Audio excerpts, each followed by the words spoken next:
What's up, everyone? Hope you're all doing great. Remember, to laugh a little, it's good for the soul. Welcome back to Darkest Dark Web Horror Stories. I love reading your comments, so feel free to say hi, share suggestions, or just lurk.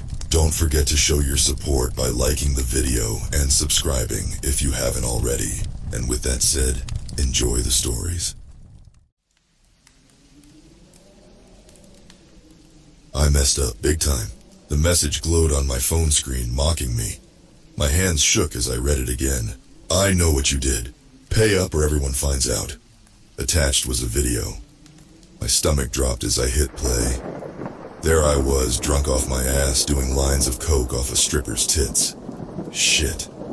How'd they get this? I'm not usually that guy. I'm boring Tom from accounting. But last week I went to Vegas for a bachelor party. What happens in Vegas stays in Vegas, right? Wrong. My mind raced. If this got out, I'd lose my job. My wife would leave me. My kids would hate me. Everything I'd worked for, gone in a flash. Another message pinged. 100K Bitcoin. 24 hours. Or else. Fuck. Where the hell was I gonna get that kind of money? I paced my office, sweating through my shirt. Think, Tom, think. I couldn't go to the cops. They'd ask questions I couldn't answer. I couldn't tell my buddies. They were in the video too. My computer dinged. An email from an address I didn't recognize. darkwebmaster6666, tormail.com. The subject line, TikTok Tommy Boy. I clicked it with shaking hands. A link popped up, followed by instructions. Download Tor. Follow link. Further instructions await. Tor. Dark web. Jesus. What rabbit hole was I falling into? I'd heard stories about the dark web. Hackers, hitmen, drug dealers. Not exactly my scene. But what choice did I have? I installed Tor, feeling like a criminal already. The link took me to a site called Blackmail Me. Real subtle. A chat window opened. Hello, Tom. Ready to play? I typed back, who are you? What do you want? Who I am doesn't matter. What matters is what I have, and what you're going to do about it. My fingers hovered over the keys. I can't get that kind of money. Please. I have a family. Should have thought of that before you snorted coke off Candy's tits. Or was it Mandy? So hard to keep track. Bile rose in my throat. This sicko had been watching us, planning this. What do you want me to do? Smart man. First task, go to the ATM at 5th and Main. Withdraw $5,000. Leave it in the trash can by the bus stop. You have 1 hour. I glanced at my watch. 11 p.m. The bank's closed. I can't get that much out. Figure it out, Tom, or your wife gets a very interesting video in her inbox. Panic clawed at my chest. I had some cash saved up. About $3,000 hidden in my sock drawer for emergencies. This sure as shit qualified. I grabbed my keys, heart pounding. As I reached the door, my phone buzzed. A text from Sarah, my wife. Working late again? Don't forget Tommy Jr.'s game tomorrow. Love you. Guilt stabbed through me. What the fuck had I done? I typed back, just finishing up. Love you too. The lie tasted bitter. I sped to the ATM, praying I wouldn't get pulled over. Last thing I needed was a cop asking why I was sweating bullets at midnight. I cleaned out my account. $2,345. Plus the emergency cash, I was just over 5K. It would have to do. The streets were empty as I approached the trash can. I stuffed the envelope deep inside, glancing around nervously. My phone pinged. Good boy, Tom, but you're short. Tsk, tsk. How the fuck did they know already? That's all I have, please, I'm begging you. Begging's good, I like that, but it's not enough. Check your email for your next task. You have 12 hours. I slumped against the trash can, head in my hands. What sick game was this asshole playing? And how the hell was I gonna get out of it? I stumbled home, my mind a fucking tornado. What was waiting in my inbox? More sick demands from this psycho. Sarah was asleep when I crept in. Thank God.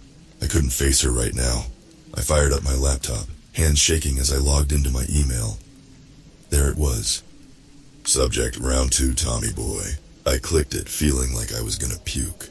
You did good, Tom, but not good enough. Ready for your next task? It's a doozy. My eyes scanned the screen, growing wider with each word. No. No fucking way. Go to your boss's house. Plant this in his bedroom. There was a link to a map. An X marked a spot in the woods behind my boss's place. You'll find a package there. Put it in his room. Take a picture as proof. You have until sunrise. I typed back, what's in the package? Does it matter? Do it, or everyone sees your party video. TikTok. Fuck. What was I gonna do? I couldn't plant evidence on my boss, but I couldn't let that video get out either. I changed into dark clothes, feeling like a goddamn burglar. As I snuck out, Sarah stirred. Tom, where are you going? Just getting some air. Can't sleep. Don't wait up. Another lie. They were piling up fast. I drove to the woods behind my boss's McMansion, my headlights off. The package was right where they said it'd be. It was small, about the size of a brick, wrapped in brown paper. What the hell was in there? Drugs? A bomb? I shook it gently. Something rattled inside. Don't think about it, Tom. Just do it. I crept towards the house, my heart doing the fucking cha-cha in my chest. A dog barked somewhere. I froze. Sure, I was busted. Silence. I kept moving, slipping around to the back of the house. Now what? I couldn't exactly waltz in the front door. Then I spotted it.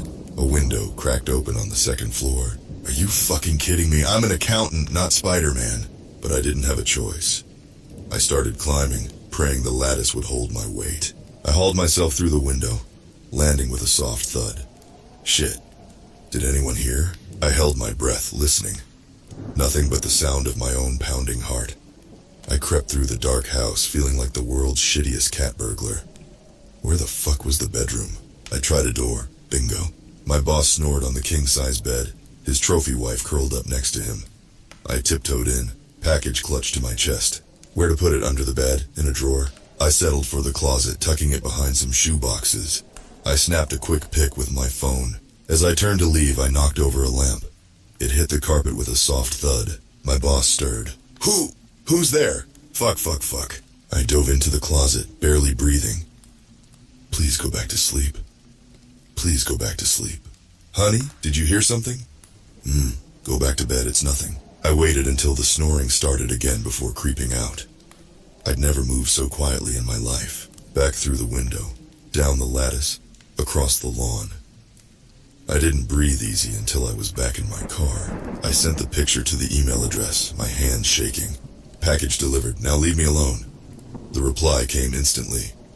Good work, Tom, but we're not done yet. Not even close. Check your email in 1 hour for your next task. Sweet dreams. I drove home in a daze.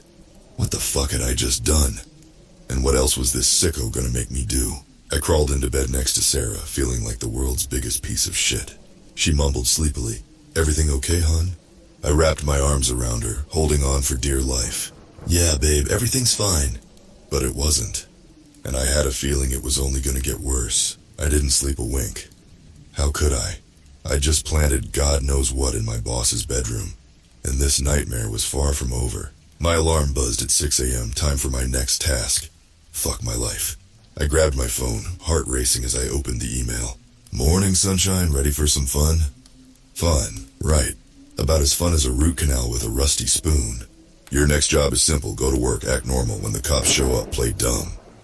Cops? Jesus Christ, what the hell had I planted last night? I typed back, "What did you make me do?" "TikTok, Tom. Better get moving. Wouldn't want to be late for the fireworks." I wanted to puke, or cry, or both. Sarah was already up making breakfast. The smell of bacon usually made my mouth water. Today it made me gag. "You okay, hon? You look awful." I forced a smile. Just didn't sleep well. Stress, you know? If only she knew. I kissed her goodbye, wondering if it'd be the last time. For all I knew, I was walking into a trap. The drive to work felt like a march to the gallows. Every cop car I passed made me flinch. I stumbled into the office, a nervous wreck. My coworker Steve gave me a weird look. "Rough night, Tom?" "You have no fucking idea, Steve." I sat at my desk, staring at my computer screen without seeing it. My mind raced. What was gonna happen? When would the cops show up? An hour crawled by, then another. Maybe it was all bullshit, maybe... "Police! Nobody move!" A team of cops burst in, guns drawn. People screamed. I nearly pissed myself. They headed straight for the boss's office. Oh God, this was it. I heard shouting. Then my boss's voice. "This is ridiculous. I don't know anything about this." They led him out in cuffs, his face pale with shock. As they passed my desk, his eyes locked with mine. Did he know? Could he tell I was involved? The cops started questioning everyone. When they got to me, I thought my heart would explode. "Did you notice anything unusual lately? Any strange behavior from Mr. Johnson?"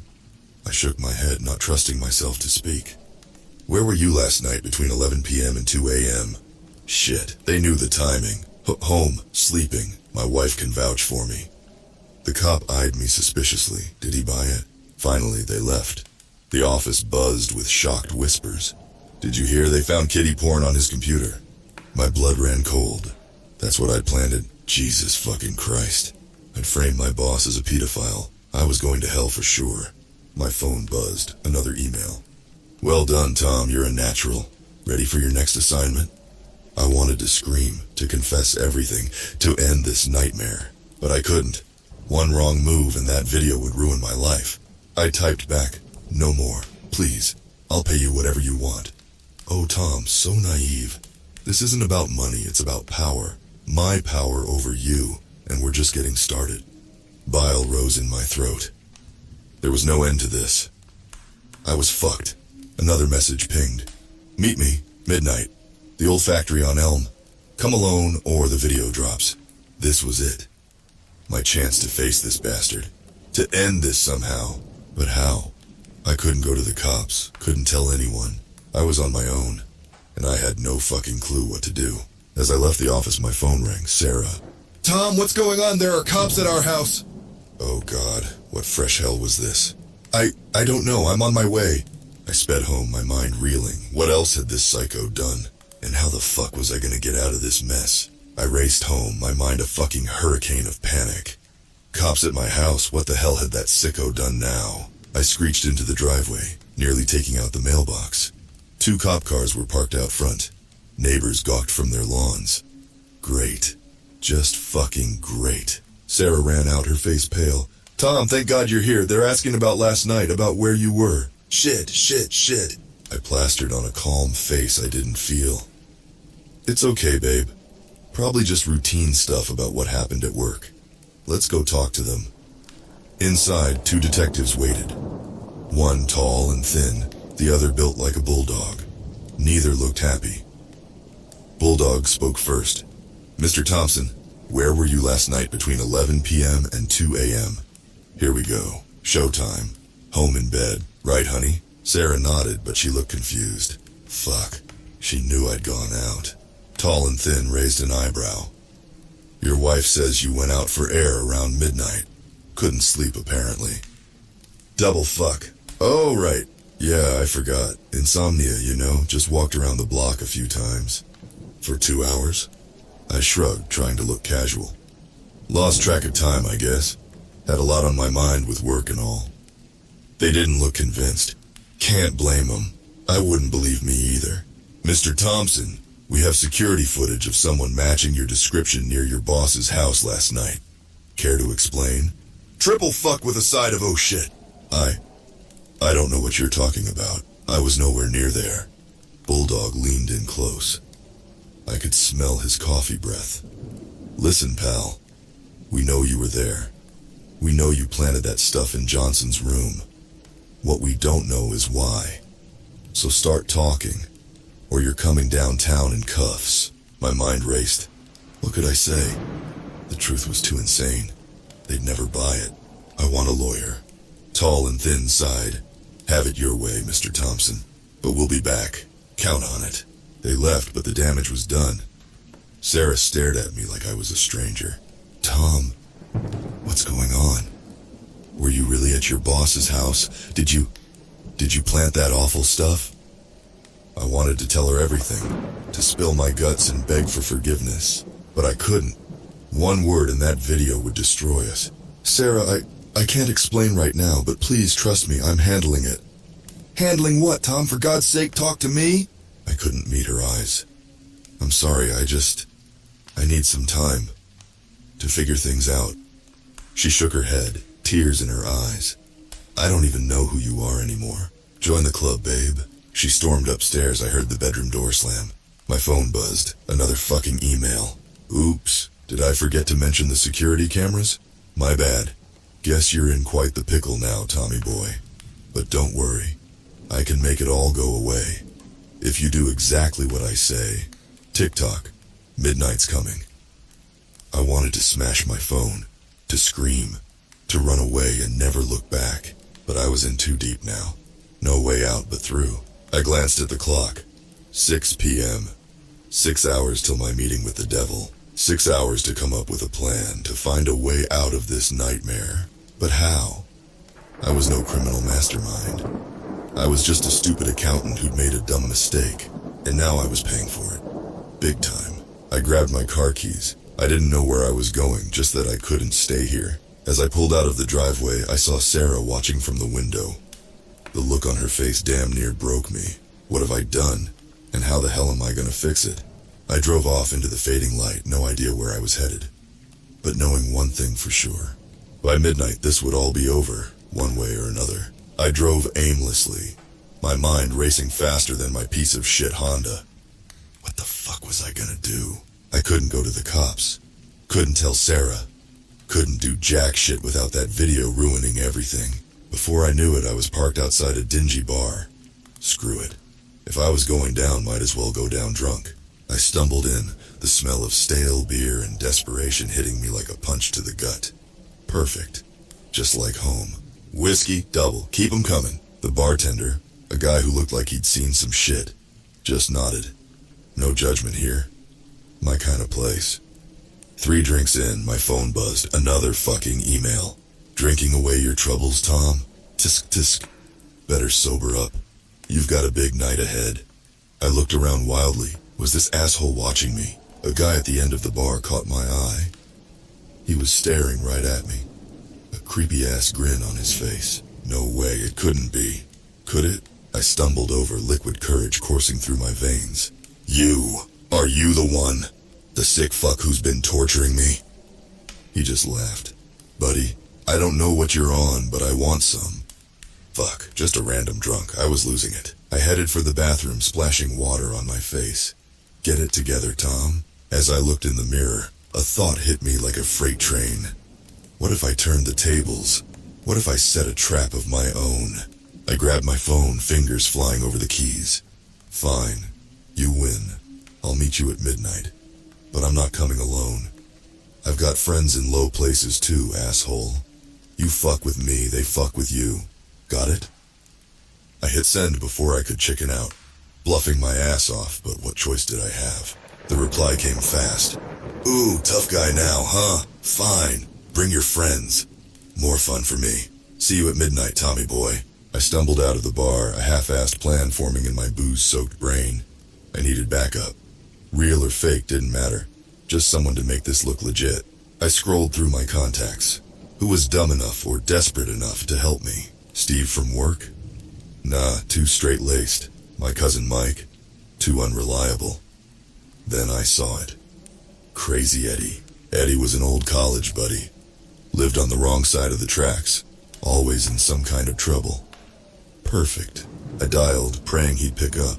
Tommy? That you, man? Long time no see? Eddie, I need your help. It's life or death, bro. Silence for a beat, then. I'm listening. I spilled my guts. The Vegas trip, the blackmail, all of it. Holy shit, Tom. You've stepped in it this time. What do you need? I need you to come with me, to back me up. Make this fucker think I've got muscle. Eddie laughed. Tommy boy, I ain't exactly the Rock, but fuck it, I'm in. Where and when? I gave him the details. Told him to bring anything that looked intimidating. You got it, bro. We'll scare the piss out of this asshole. I hung up, feeling a glimmer of hope for the first time in days. Maybe, just maybe, this could work. I glanced at my watch. 10:30 p.m. Time to head to the old factory. As I drove, my phone pinged. Another email. Fuck. Change of plans, Tommy. New location. Check your map app. I pulled over, hands shaking as I opened the link. It was an address in the middle of fucking nowhere. Great, just great. I called Eddie, gave him the new info. I don't like this, Tom. Smells like a trap. No shit, Sherlock, but what choice did I have? Just be ready for anything, okay? I pointed my car towards the boonies, a sick feeling in my gut. This was it. Do or die time. As the city lights faded behind me, one thought kept running through my head. Please God, let this work. Let me fix this mess. Let me go home to Sarah. But deep down I knew. There was no going back. Not now. Not ever. Whatever happened next, my old life was over. I just hoped I'd live long enough to start a new one. The road stretched out ahead, dark and empty. Just like my future if this shit didn't work out. I met Eddie at a gas station about a mile from the meetup spot. He looked like he'd raided a militia surplus store. Jesus, Ed, what the fuck is all this? He grinned, showing off a fake gold tooth. Gotta look the part, right? Check it out. He opened his trunk. Inside was enough firepower to start a small war. Those aren't real, right? Eddie winked. Don't ask. Don't tell, brother. Now let's go scare the piss out of this asshole. We rolled up to the address, an abandoned warehouse in the middle of fucking nowhere. Real original, Mr. Blackmailer. Stay in the shadows, I told Eddie. Let me do the talking. If shit goes south, I got your back, Tommy. Don't worry. Easy for him to say. He wasn't the one with a gun to his head. Metaphorically speaking. At least for now. We crept inside. The place smelled like piss and regret. Seemed fitting. Hello? My voice echoed in the empty space. I'm here, you sick fuck. Show yourself. A slow clap echoed through the warehouse. A figure stepped out of the shadows. No fucking way. Steve, from work? You've got to be shitting me. Steve grinned, but it wasn't the dorky smile I knew from the office. This was all teeth and malice. Surprise, Tommy boy. Bet you didn't see this coming. I felt like I'd been punched in the gut. But why? Why me? He laughed, a cold sound that sent shivers down my spine. Why not you, Mr. Perfect Tom? Always doing everything right, making the rest of us look bad. So this was all about job performance? It started that way, but then... Oh, Tommy, then I realized how much fun this was. The power, the control, watching you squirm. Jesus, I worked next to this psycho for years. It's over, Steve. I've got backup. You're fucked. He raised an eyebrow. Oh, really? You mean Eddie over there? Looking very intimidating with his paintball gear and replica guns. Shit. How did he... Did you really think I wouldn't have this place wired? That I'd come alone? On cue, lights flicked on. We were surrounded by guys who looked a hell of a lot meaner than Eddie. Now then, Tom, let's talk about your next task. I'm thinking something really fun. How about... Bang! A gunshot rang out. Steve's eyes went wide. He looked down at the blood spreading across his chest. What the f... He crumpled to the ground. I spun around. Eddie stood there, gun still smoking. Holy shit. They were real. Eddie, what the fuck? He shrugged. Told you I had your back, bro. Before I could respond, all hell broke loose. Steve's goons opened fire. We dove for cover. I thought you said these were fakes! I screamed over the gunfire. I lied! Eddie yelled back, popping off shots like it was nothing. Kinda like you lied about what this really was. Bullets whizzed overhead. This was not how I thought my Tuesday would go. We gotta get out of here, I shouted. Eddie nodded towards a back door. On 3, 1, 2. We sprinted for it, bullets pinging off the walls around us. I felt a sharp pain in my arm, but kept running. We burst out into the night air, gasping. The sound of gunfire faded behind us. My car, Eddie yelled. Go! We peeled out of there, tires screeching. In the rear view, I saw Steve's goons pouring out of the warehouse. Holy shit, I panted. Holy fucking shit. Eddie laughed, high on adrenaline. Just like old times, eh, Tommy? I stared at him in disbelief. Old times? What the fuck kind of life have you been living? He just winked. Let's just say I've picked up some skills since college. As we sped into the night, my mind raced. Steve was dead. I was shot. And I was pretty sure I was now an accessory to murder. How the fuck was I gonna explain this to Sarah? We ditched Eddie's car in a seedy part of town. Couldn't risk the cops tracing it. What now? I asked, still in shock from everything that had gone down. Eddie grinned, wild-eyed. Now we disappear, brother. My head spun. Disappear? What about Sarah? My job? My life? But then reality bitch slapped me. My boss was in jail for kiddie porn I planted. I just witnessed a murder. There was no going back. Fuck, I muttered. Fuck, fuck, fuck. Eloquent as always, Tommy. Eddie laughed. Come on, I know a guy who can help us lay low. We hoofed it across town, keeping to back alleys and shadows. My arm throbbed where the bullet had grazed me. Guess I should be thankful it wasn't worse. Eddie's guy turned out to be a sketchy dude named Rat. Seriously, that was his name. He looked like he hadn't seen sunlight or soap in years. 2 new IDs, cash untraceable. That'll be 10 grand each. I balked. 10 grand? Are you out of your fucking mind? Rat shrugged. Freedom ain't free, pretty boy. Take it or leave it. I thought about Sarah. About the life I was leaving behind. About jail. Fine. Fucking fine. Do it. 48 hours later, I barely recognized myself. New hair, new clothes, new name. I was now Frank Wilson. Generic as hell, but that was the point. Eddie, now Mike, looked like he was having the time of his life. Always wanted to be a blonde. He cackled, admiring his new look. We were at the bus station, ready to split up. Harder to track that way. You sure about this? I asked him. It's not too late to turn ourselves in. Maybe cut a deal. Eddie, Mike, just laughed. And miss out on all the fun? No way, Jose. Or should I say Frank? I shook my head, marveling at his attitude. You're fucking crazy, you know that? Crazy like a fox, baby. Now give me a hug. Next time I see you, we might not recognize each other. We hugged. This lunatic who'd saved my life and ruined it all at once. As he walked away, I felt a pang of something. Regret. Loss. Who the fuck knew anymore? I sat on a bench waiting for my bus to who knows where. My phone, my old phone, felt heavy in my pocket. I pulled it out, staring at the black screen. One call, that's all it would take. I could hear Sarah's voice one last time. Explain. Apologize.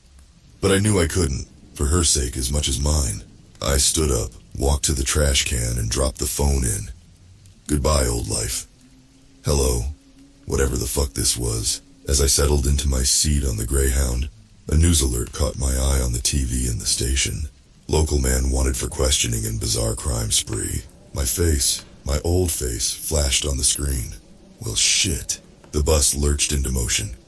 I watched the city I'd called home fade into the distance. I thought about everything I'd lost. My job, my family, my entire fucking life. All because of one stupid night in Vegas. But as the highway stretched out before us, I felt something unexpected. Freedom. A twisted, fucked up kind of freedom. But freedom nonetheless. No more boring Tom from accounting. No more playing by the rules. I was Frank Wilson now. And Frank Wilson could be anyone, do anything. I leaned back in my seat, a small smile playing on my lips. Wherever this bus was going, whatever waited at the end of the line, one thing was for sure. Life was about to get real fucking interesting. As we crossed the state line, I closed my eyes. Vegas, Sarah, Steve, the cops. It all felt like a bad dream fading in the rear view. Ahead was the unknown, scary as hell, sure, but also exciting. Bring it on, I whispered to myself. Bring it the fuck on. The bus rolled on into the night, carrying me towards my new life. Good, bad, or ugly. At least it was mine. And for now, that was enough.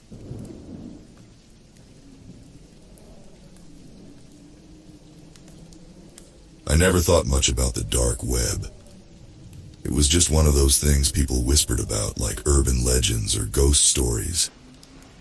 I was aware it existed, but it felt so far removed from my everyday life. That changed the day I received the first message. It was late, well past midnight. I was lying in bed, mindlessly scrolling through Instagram, watching the highlights of people's lives flicker by. That's when a notification popped up. It wasn't from any app I recognized. The message simply read, "I'm watching you." I brushed it off as a prank. People get hacked all the time, right? I didn't think it was anything serious until I noticed something. The username, a string of numbers and symbols, was familiar. I remembered seeing it once before in a weird form I'd stumbled upon months back while researching a project for work. I never interacted with anyone there, just lurked out of curiosity. The topics were strange conspiracy theories, illegal activities, all the dark corners of the internet you're not supposed to look at. But I'd forgotten about it until now. That's when my phone buzzed again. Another message. I know where you live. My heart skipped a beat. I sat up in bed, my skin prickling. How the hell did they get my number? I was careful online, never shared personal information. Panic started to creep in as I realized this wasn't a joke. I tried to block the number, but it wouldn't let me. I checked the app store to see what could have sent the message, but nothing showed up. My phone buzzed again. This time, it was a picture my front door, taken from outside, in the dark. I jumped out of bed, my breath coming in short, panicked gasps. I raced to the door and checked the locks, even though I knew they were secure. Then I peeked through the peephole. There was nothing outside but the cold, empty street. Whoever it was, they were long gone. I didn't sleep that night.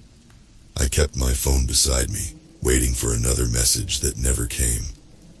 By morning, I convinced myself it was all a sick joke. Maybe someone at work thought it would be funny to mess with me. I worked in cybersecurity, so pranks weren't out of the question. I'd even been on the receiving end of a few, but this felt different.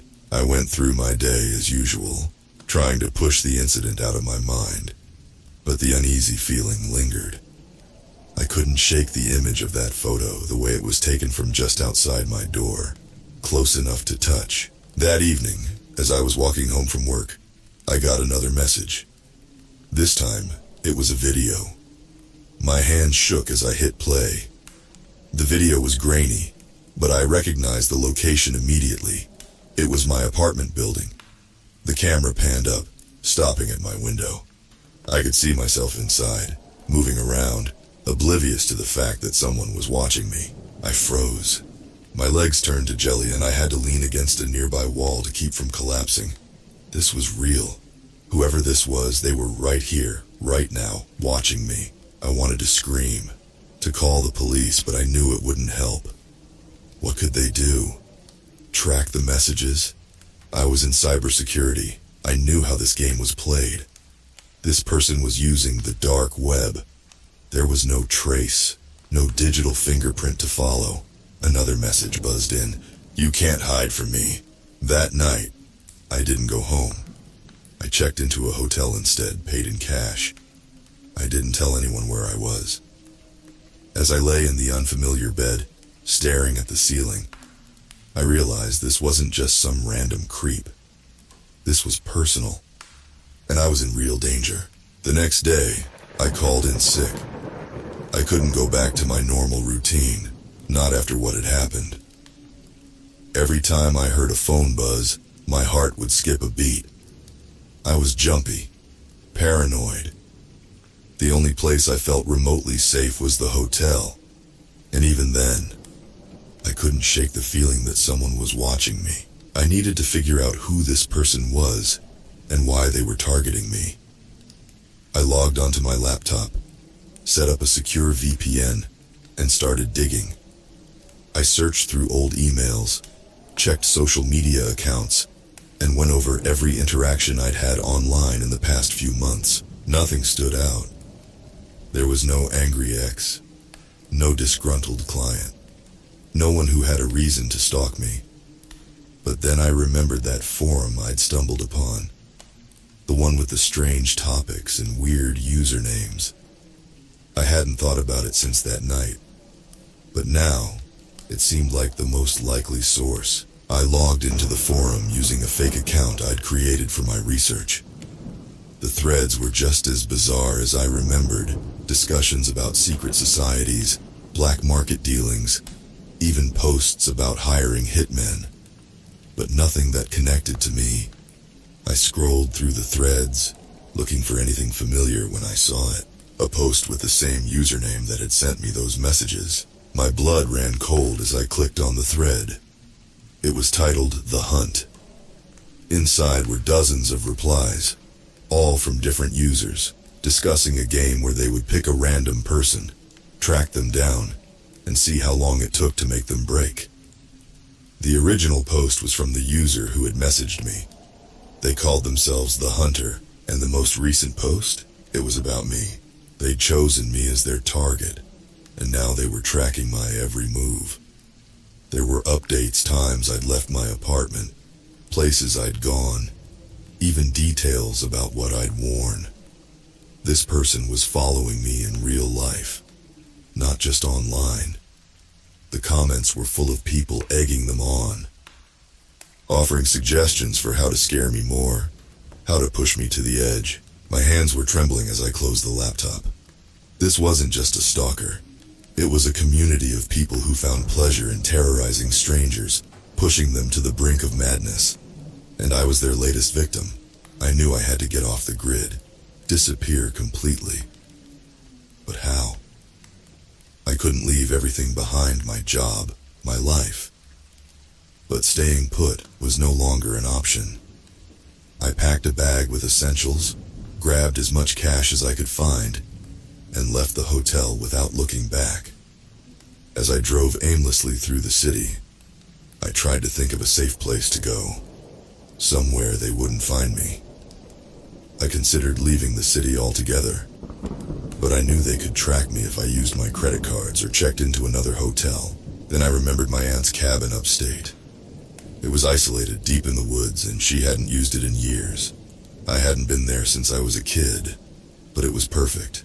No cell service, no internet, no one around for miles.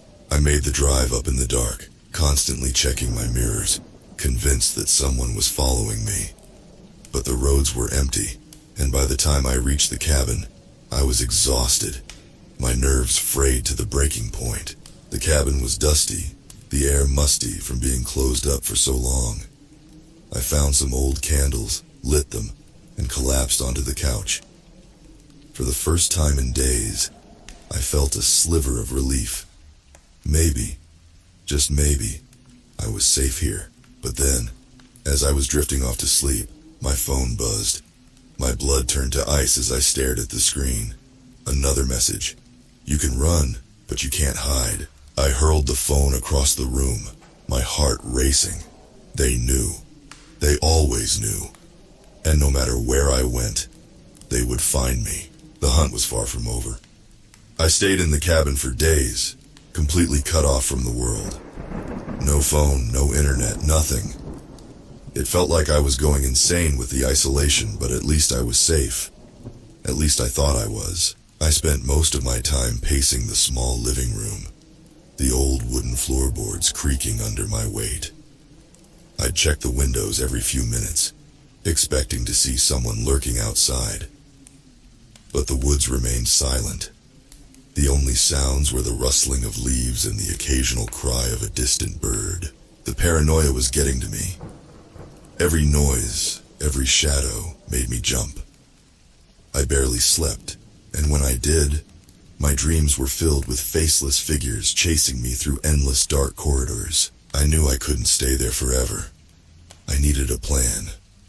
I couldn't run from this person forever. I had to fight back. But how do you fight someone you can't see? Someone who knows your every move before you even make it? That's when it hit me. I had been thinking about this all wrong. I was trying to outsmart someone who was always one step ahead. But what if I flipped the script?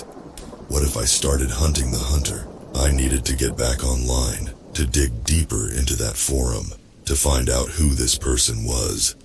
But doing that from the cabin was impossible.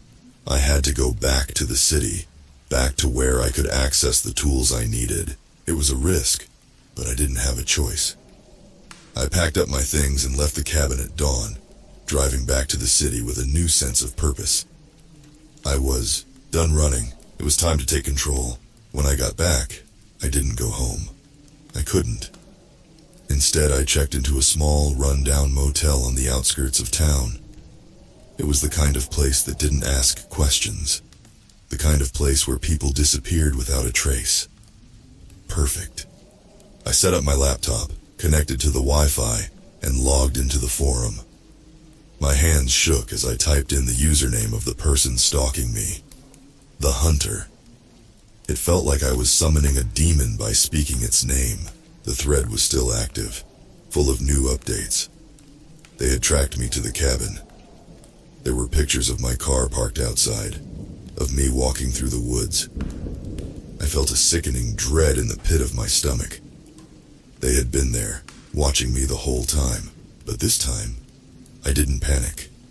I scrolled through the replies, looking for anything that might give away their identity. Most of the users were anonymous, hiding behind pseudonyms and encrypted connections. But there was one thing they all had in common: Bitcoin transactions. They were paying the hunter to keep the game going, to push me further. But every transaction left a trace, and I knew how to follow it. I spent hours tracing the payments through the blockchain, following the trail from one wallet to another. It was tedious, painstaking work, but I was determined. And finally, I found something, a slip-up. One of the transactions led to an account that was linked to a real name, an address. I had them. I didn't hesitate. I grabbed my things and headed straight for the address. It was a rundown apartment building in a seedy part of town. I felt a surge of adrenaline as I stood outside, staring up at the windows, wondering which one belonged to my tormentor. I had no plan, no weapon, just raw, unfiltered rage. I was done being a victim. I was going to end this, one way or another. I stormed into the building, my heart pounding in my chest. The hallway was dimly lit, the air thick with the smell of stale cigarettes and mildew. I found the door I was looking for and pounded on it with my fist. There was no answer. I kicked the door in, the wood splintering under the force. The apartment was dark, the only light coming from the glow of a computer screen. And there, sitting in front of it, was a man. His face was illuminated by the screen, his eyes wide with shock as he turned to face me. He was just a kid, no older than 20. Skinny, pale, with greasy hair and a hoodie pulled up over his head. He looked at me with a mixture of fear and defiance, but I could see the panic in his eyes. I didn't give him a chance to speak.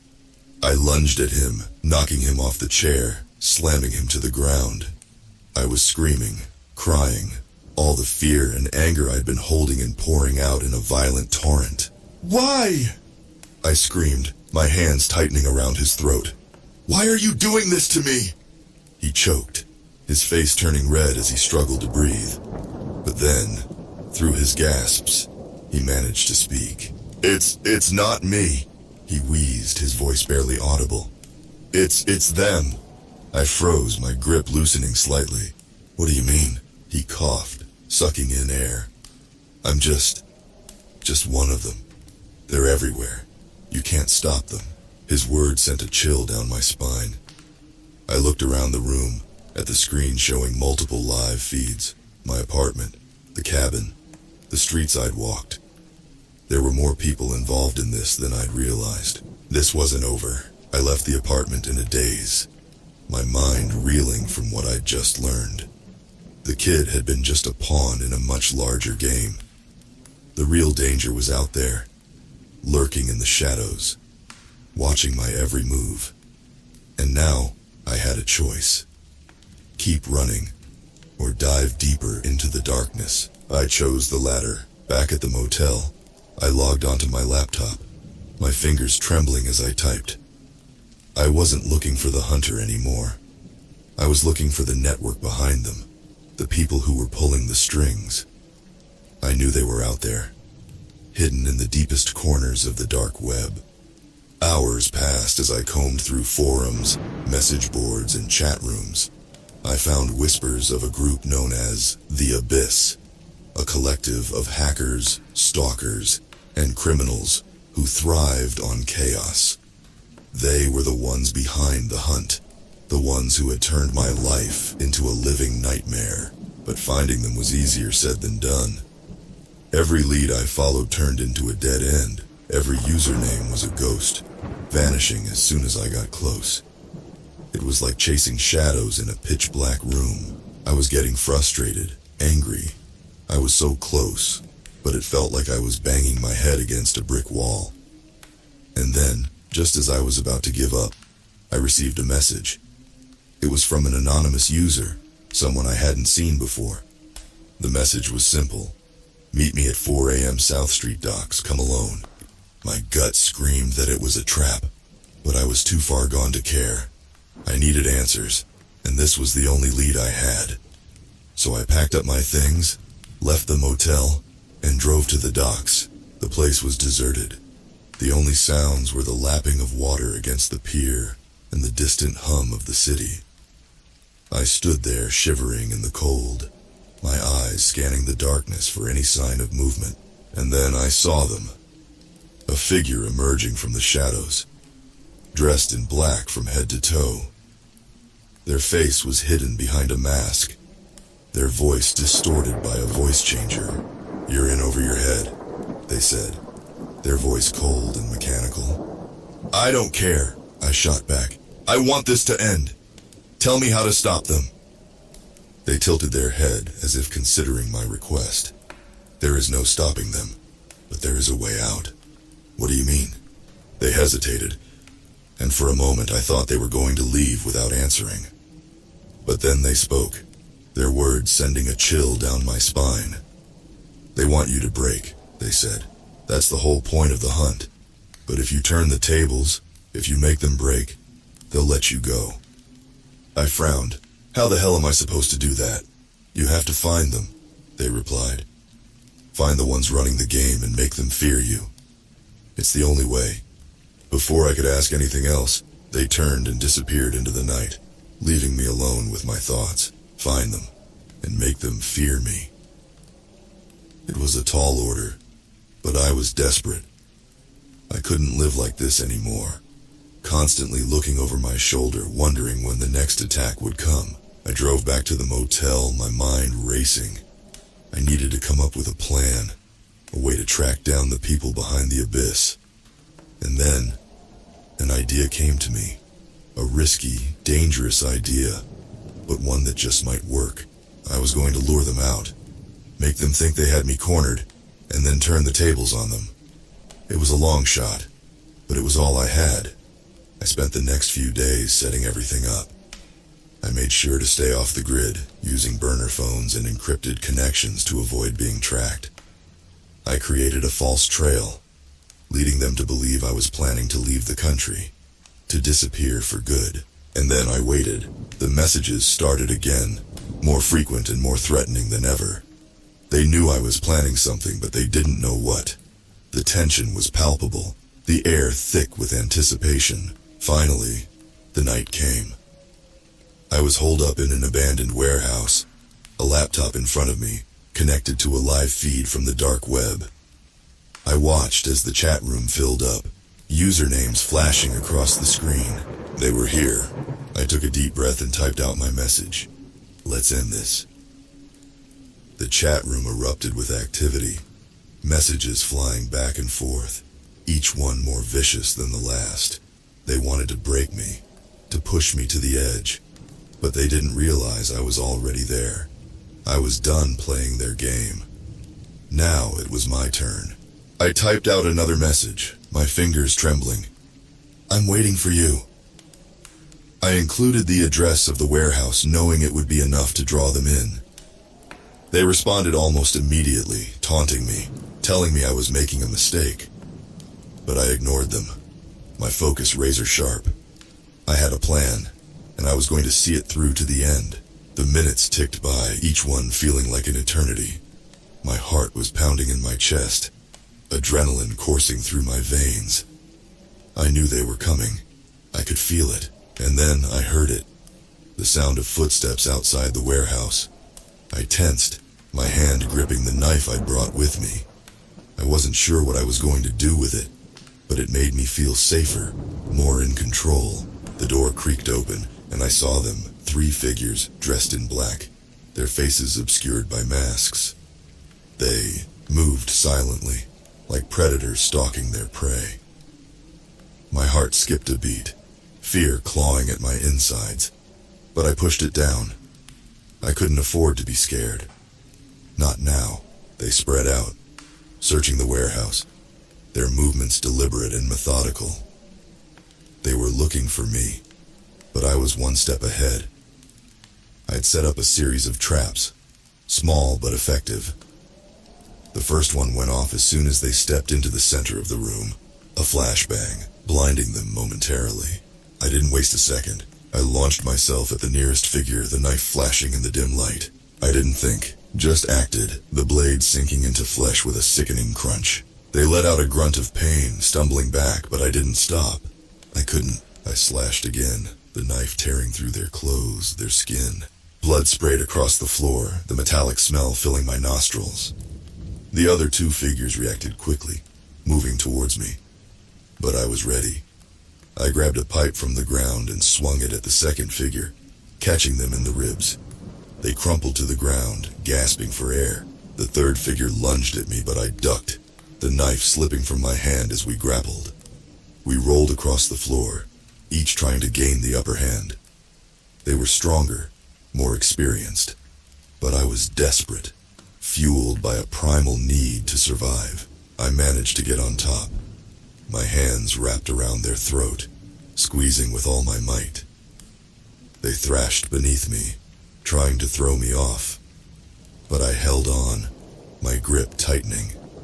I could feel their pulse weakening, their struggles growing weaker, and then it was over.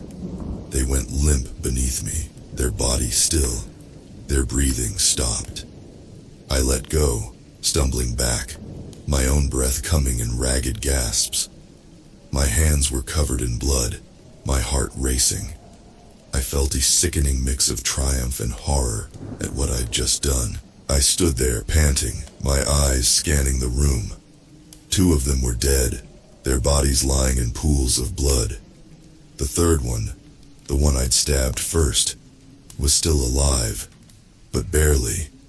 They were slumped against the wall, their breathing shallow, their eyes filled with pain and fear. I walked over to them, my footsteps echoing in the silent warehouse. I knelt down beside them, my voice cold as ice. "Who sent you?" I demanded. They looked up at me, their eyes filled with a mixture of defiance and resignation.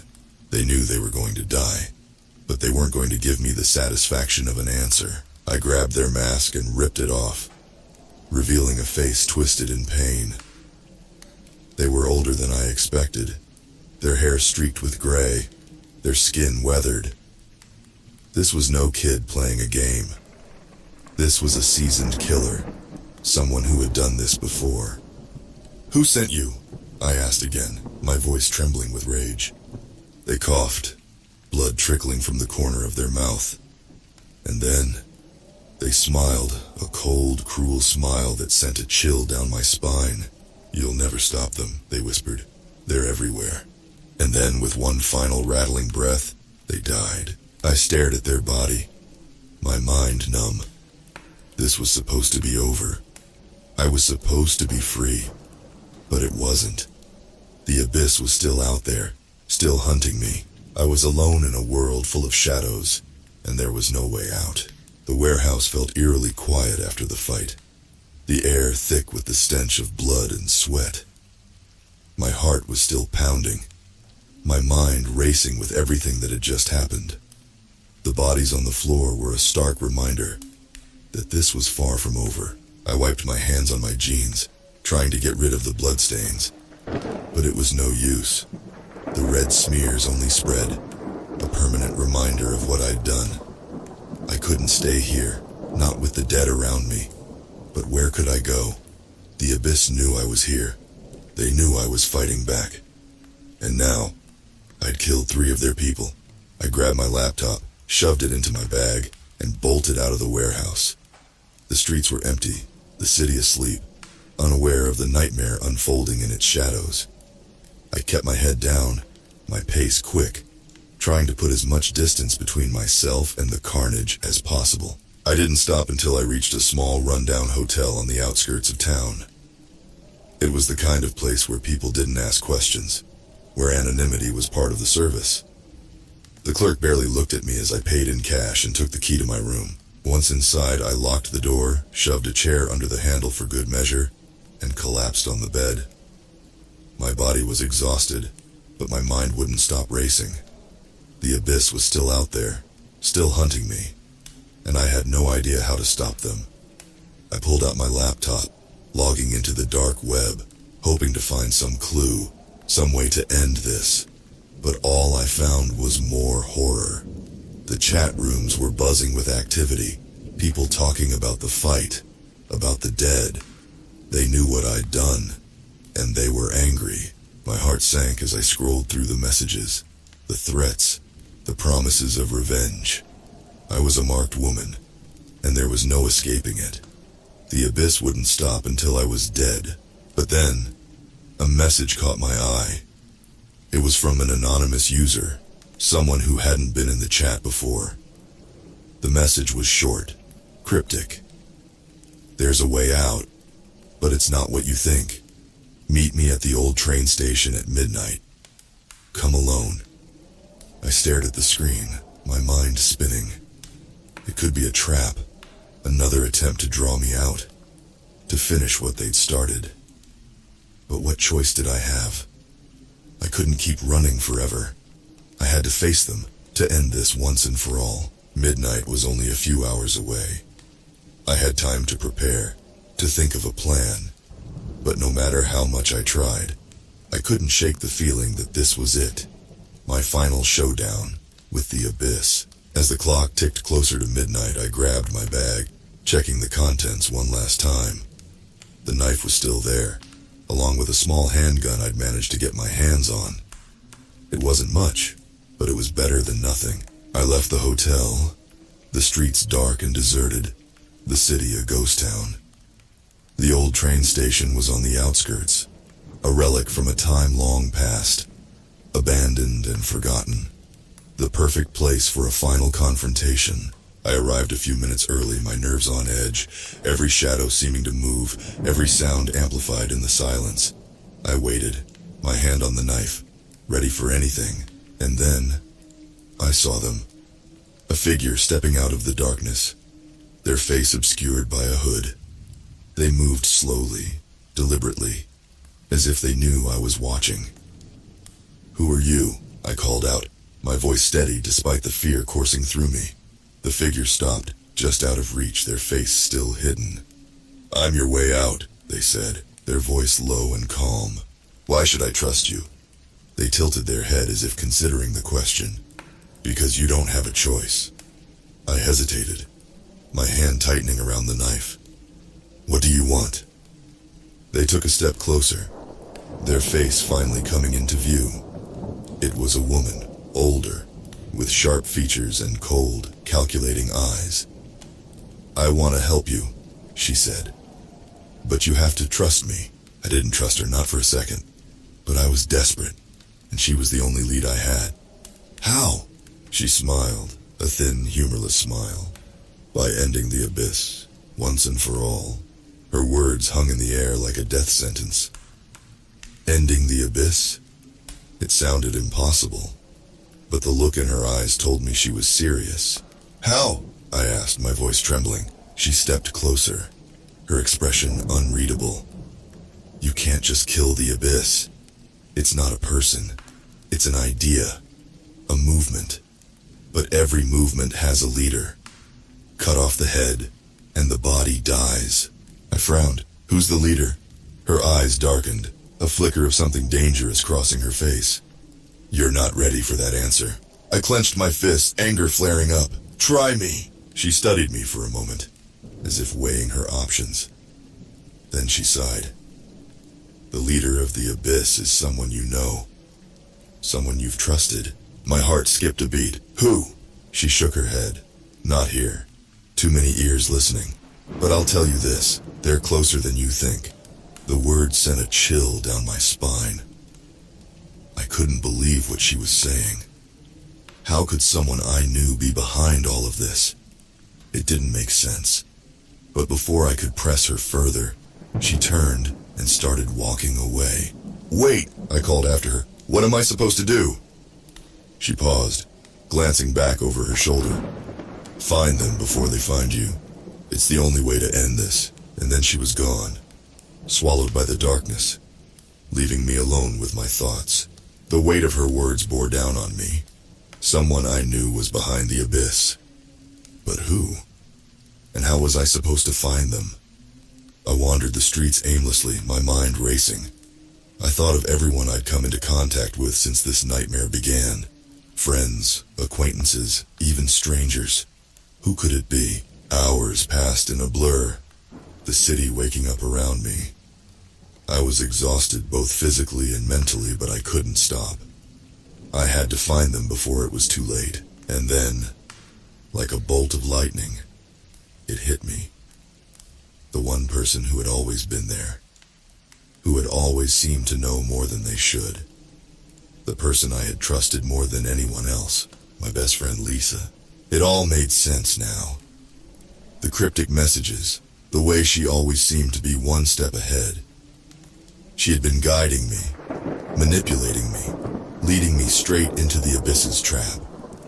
Fury surged through me, hot and blinding. How could she betray me like this, after everything we'd been through? I made my way to her apartment, my mind set on one thing, confronting her. The streets blurred as I moved faster, my anger pushing me forward. When I reached her door, I didn't hesitate. I pounded on it, my heart racing. "Lisa! Open up!" There was no answer. I pounded again, harder this time. "I know you're in there." Still nothing. Panic began to set in. What if I was wrong? What if it wasn't her? But deep down, I knew the truth. I had known for a while, but I had been too afraid to admit it.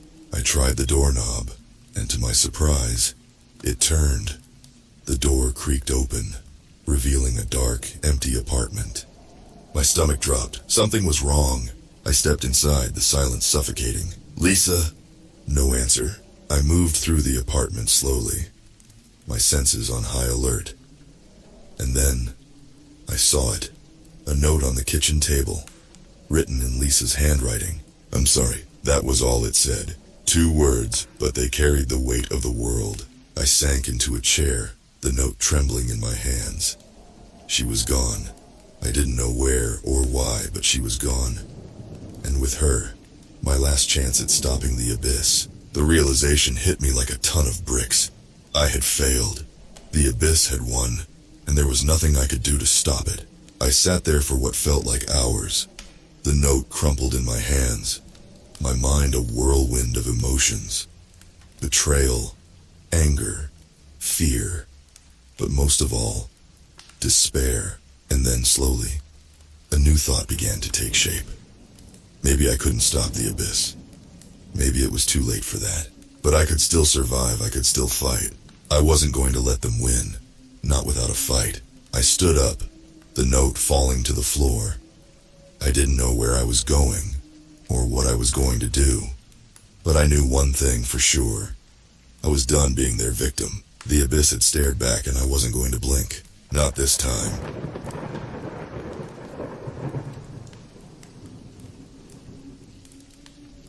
In the grimy, neon-lit underbelly of Seattle, I sat in my cramped apartment, the rain tapping against the window like skeletal fingers. I'm not one of those tech geniuses you read about, just a guy with a knack for digging up secrets in a blog where I spill them. Tonight I stumbled upon something that made my spine tingle. It started with an email, sent from an anonymous address. Subject line: "They're watching." Attached was a photo of me, walking down Pike Place Market, eating a damn sandwich. I'd circled my face, added a question mark, and posted it on my blog, The Emerald Eye. Within hours, I got a reply. Facial recognition. "They see you." I dove into the dark web, the belly of the beast, where secrets go to hide. I found whispers of a government program called Panopticon. Facial recognition tech, real-time tracking, and a database that could make Facebook blush. They said it was just a rumor, a conspiracy theory, but I knew better. I could feel it, like the first drops of rain before a storm. I dug deeper, fingers dancing on the keyboard, eyes scanning lines of code. Hours passed. The rain outside turned into a symphony, and my eyes burned from the screen's glow. Then I found it. A back door into the city's traffic camera system. I hacked in, heart pounding, and saw it. The software running in the background, scanning faces, matching them to a database. I watched as it recognized me, pulled up my file. My name, address, everything. I felt naked, exposed. I leaned back, my heart hammering. They were watching, and I was about to blow the whistle. The next day, I walked down Pike Place, the market alive with the scent of fish and the buzz of people. I kept my head down, hat pulled low. I felt eyes on me, real or imagined. I couldn't tell. Paranoia was my new friend. I slipped into a crowded coffee shop, ordered a black coffee, and sat in the corner. I opened my laptop, connected to the shop's Wi-Fi, and started writing. I laid it all out, the emails, the photos, the software. I called it Panopticon, the Eye in the Sky. I hit publish and waited. It didn't take long. The post went viral, shared on social media, picked up by news outlets. The city buzzed with whispers of Big Brother, of privacy invasion. I watched from the shadows, a satisfied smirk on my face. I'd kicked the hornet's nest. Now I just had to avoid getting stung, but they were quick. Too quick. Within hours, the post was taken down. My blog flagged for inappropriate content. I tried to log back in, but my account was locked. I'd been silenced. I packed up, left the coffee shop, and merged into the crowd. I needed to get home, to regroup, to fight back. But as I walked, I noticed something. A man, tall, broad-shouldered, wearing a black suit. He was following me. I quickened my pace, heart pounding. I turned a corner, then another, trying to lose him. But he was always there, a dark shadow tailing me. I broke into a run, the market blurring around me. I could hear his footsteps, steady, relentless. I was being hunted. I ducked into an alley, heart pounding like a drum in my chest. I knew these streets, every nook and cranny. I slipped behind a dumpster, held my breath, and waited. The man in the black suit ran past, his footsteps echoing, then fading. I exhaled, relief washing over me. But I knew I wasn't safe. Not yet. I made my way back home, taking the long route, doubling back, making sure I wasn't followed.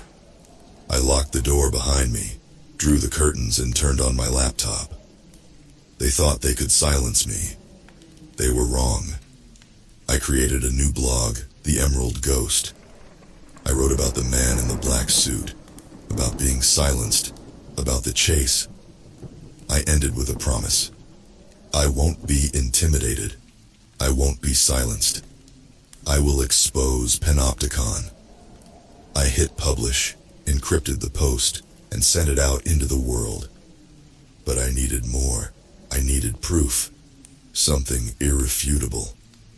I hacked back into the traffic camera system, but the software was gone. They'd covered their tracks. I cursed, slammed my fist on the table.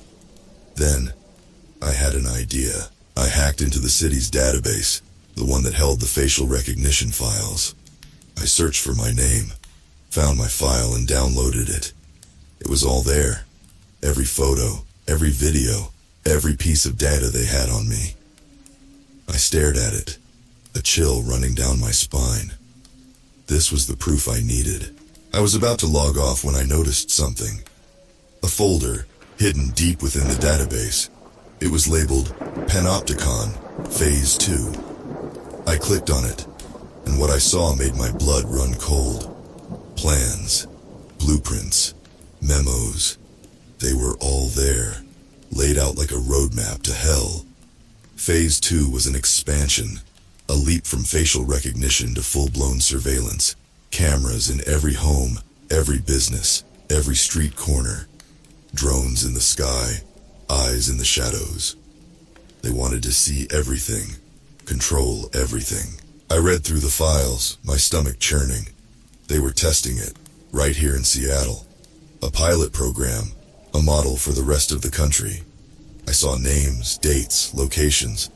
I saw my city, my home, turned into a prison. I downloaded the files, encrypted them, and sent them to a secure server. I was about to log off when I heard a noise, a soft click, like a door opening. I froze, ears straining. Then, footsteps. Someone was in my apartment. I closed my laptop, unplugged it, and slid it under the couch. I grabbed a knife from the kitchen, heart pounding, and moved towards the sound. I peeked around the corner and saw him. The man in the black suit. He was standing in my living room, a gun in his hand. I ducked back, mind racing. I was trapped. I couldn't fight him, not with a knife against a gun. I needed to get out, to run. But how? Then, I remembered. The fire escape, outside my bedroom window. It was old, rusty, but it was a chance. I moved silently, slipped into my bedroom and opened the window. I climbed out, the metal groaning under my weight. I held my breath, waiting for the man to burst in, to shoot, but he didn't. I climbed down, dropped to the alley below, and ran. I ran until my lungs burned, until the city blurred around me. I didn't know where I was going, just that I had to get away. I turned corners, ducked into alleys, doubled back. I didn't see the man in the black suit, but I could feel him, like a shadow on my heels. I ended up in Capitol Hill, the neon lights of the bars and clubs painting the streets in a kaleidoscope of colors. I slipped into a crowded bar, ordered a whiskey, and found a corner to hide in. I needed to think, to plan. I needed help. I pulled out my phone, scrolled through my contacts, and stopped at a name. Lucy. She was a hacker, an activist, a friend. She was also the only person I knew with a safe house, a place off the grid, hidden from prying eyes. I sent her a message, a single word. Help. She replied within minutes, a string of numbers and letters, a location. I downed my whiskey, left the bar, and hailed a cab. I gave the driver the address, a rundown apartment building on the edge of the city. He dropped me off, and I made my way inside. Lucy opened the door before I could knock, her eyes scanning the hallway behind me.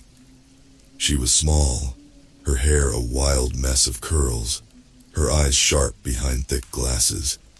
She pulled me inside, locked the door, and turned to face me. "What the hell did you get yourself into, Jake?" she asked, her voice a low hiss. I told her everything. The emails, the chase, the files. Panopticon. She listened, her face growing paler with each word. When I finished, she was silent for a moment. Then she nodded, her jaw set. "We need to expose this," she said. "We need to take them down." Lucy's safe house was a hacker's paradise. Computers hummed in every corner, wires snaked across the floor, and the walls were covered in code, scribbled in dry erase marker. She sat me down at a desk, handed me a laptop, and got to work. We spent hours going through the files, piecing together the puzzle. Phase 2 was set to launch in a week, a secret event at the Space Needle. The governor would be there, the mayor, the chief of police. They were going to announce it, sell it as a step forward in public safety. We had to stop them. Lucy had an idea, a virus, a digital bomb. It would infect the system, corrupt the files, and expose Panopticon to the world. But we needed to get it into the mainframe, the heart of the beast. And that meant getting into the Space Needle. We planned, plotted, and schemed. We hacked into the guest list, added our names. We forged invitations, IDs, even a fake catering company. We were going in right under their noses. It was risky, dangerous, maybe even suicidal. But it was our only shot. The day of the event arrived. I put on a suit, combed my hair, and looked at myself in the mirror. I looked like one of them, a wolf in sheep's clothing. Lucy stood beside me, her curls tamed into a bun, her glasses replaced with contacts. She looked different, but her eyes were the same, determined, ready. We took a cab to the Space Needle, our hearts pounding in sync. We showed our invitations, our IDs, and walked in, right past the security, right into the lion's den. The event was in full swing, the room filled with the clink of glasses, the hum of conversation. We split up, Lucy heading for the mainframe, me for the stage. I stood at the back of the room, watching, waiting. The governor stepped onto the stage, the crowd falling silent. He started to speak, his voice booming through the room. I scanned the crowd, my eyes landing on a familiar face. The man in the black suit. He was looking right at me, a smirk on his lips. He knew. Panic surged through me, but I pushed it down. I had to stick to the plan, had to trust Lucy. I kept my eyes on the stage, my heart pounding in my chest. The governor was still speaking, his voice a dull drone in my ears. I felt eyes on me, the man in the black suit watching, waiting. Then, the lights flickered. The governor paused, looked around, confusion on his face. The lights flickered again, then went out. The room was plunged into darkness, the crowd murmuring, uneasy. I heard a soft beep, then another. The mainframe.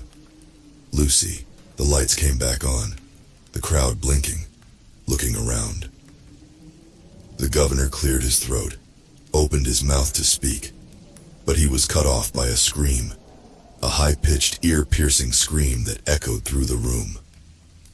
Everyone turned, looking for the source. It was coming from the speakers, from the stage, from everywhere. Then the screens came to life.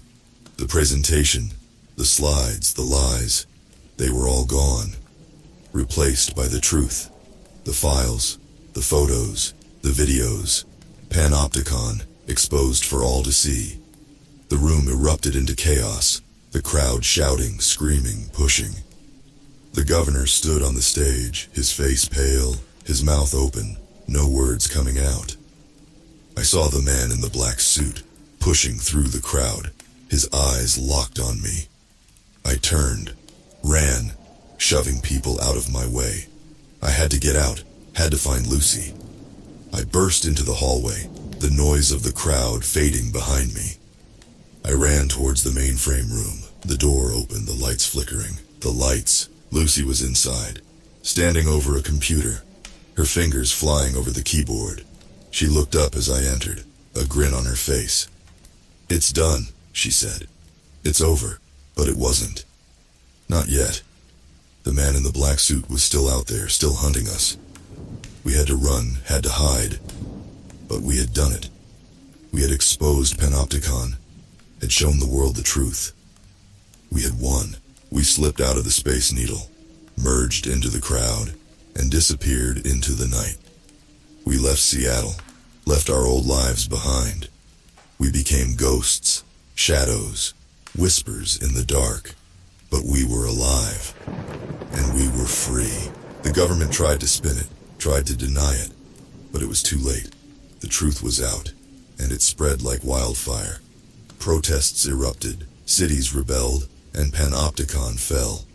The eye in the sky was blinded, the monster in the shadows slain. And it was all because of us, because of me, because of Lucy, because of the truth. And that, my friends, is a story worth telling, a story worth fighting for, a story worth dying for. The story of how we took down Panopticon, the story of how we set ourselves free. If you like today's tales, don't forget to like and subscribe MM13. Help MM13 get to 1,000 subscribers.